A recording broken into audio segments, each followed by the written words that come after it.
Анда қандай тақырып өттік? Сөйлем мүшелері, ya.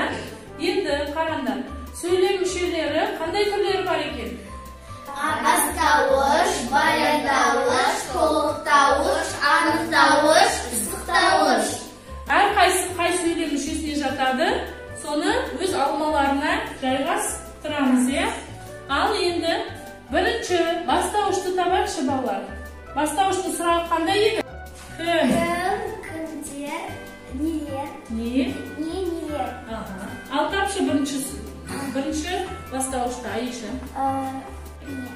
Не, күн. Не, күн, дұрыс. Бірінші алмаларымыз.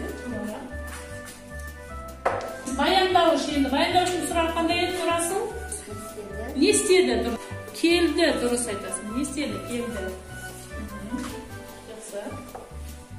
Ары қарай. Толықтауышты табынды. Нені, Кіммен? немен. Досыңмен, дұрыс. Кіммен, дұрыс. Досыңмен. Жақсы.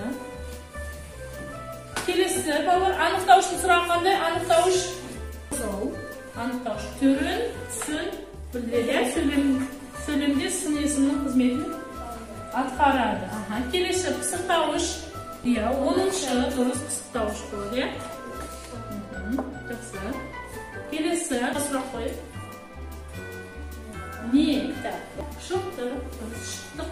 Естедік. Шықтық. Күнді алған, дұрыстап қойғанымыз болады.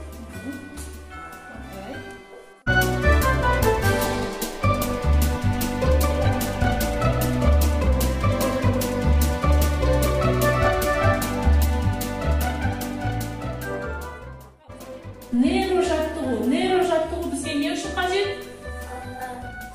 Есте сақтау қабілетімізді жақсарту үшін, Қанекей бірінші кезек-кезекпен келуге Аяжан